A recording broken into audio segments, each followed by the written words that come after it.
Hi, my name's Jim. I'm a lover of all sports from Brisbane, which is my unpaid profession. With my paid profession, I'm an insurance broker with my own business. The stories of those people were remarkable. I'd heard, obviously, Justin talk about it previously, before going to the village, about how it all worked and the setup that was there. And you get an idea of how it works, but you go and you see these people and you hear their stories, and it is just remarkable.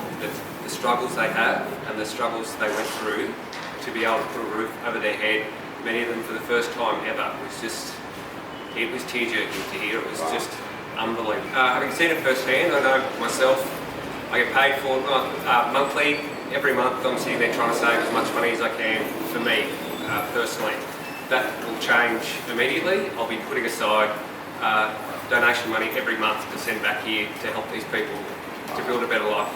Remarkable. The fact that these people see the silver lining in everything is amazing. So they talk about being occupied by the Spanish for 300 years, but this is what we got out of it. And they always look at the positive side of things. They're just a beautiful, brilliant people that have plenty of time for you, would give you the shirt off their back if you ask for it. They're just so giving, so generous, and so beautiful. Hello, I'm Mark. Hello, I'm Athol. The stories from the ladies and how hard it was for them to get where they are. I think they've done it really tough. I think that was, and to see the kids too, doing their best to get along. And hopefully we can help them. I guess for me, I really enjoyed seeing the hard work that was put under it. Like I was saying, sweat equity was inspiring. You know, the blood and sweat and tears they had to put into building a home for themselves, and I think that's really inspiring. They just don't walk along and get support. They have to earn the house, and they have to put in a lot of work to build that house, and I think that's pretty inspiring, and a lot of us can learn some great qualities out of that. I don't know, I guess we take things for granted, the way things are in our country. And to see what occurs over here, but also the self-determination for people to succeed, and that's something that I'll take back.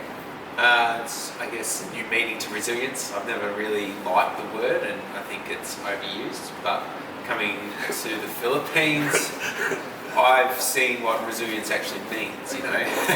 It's thrown around as a buzzword, but they are resilient over here. The pain and pressures they have to go under to prosper or just get by day to day is truly inspiring. I think we can utilise some of the skill sets and training and education that we have, and provide some sort of support in the education series. We've already been talking about it, so Resilience. Again, I would say the people are just fantastic wherever you go. My experience from coming to the Philippines represents what I've seen in the qualities of the people that I've met, and we've seen it in the people that we work with within the Philippines as well. And they're humble, extremely humble. They're very grateful, and they're hungry too. They're hungry for a better life. They're really keen to get ahead. So I think they're my three big words. I guess for me, what most touched me was the mums, in particular, the women. The fact that, so many times they've told us that they were literally living in poverty, living under rocks. And I actually had quite a few tears, particularly with that second lady her and her 6 children were living under a rock, and that really upset me, because there's poverty, then there's poverty. So this lady had heard about GK from one of her friends and applied for it, and basically you need to do 1,600 hours of what's called sweat equity.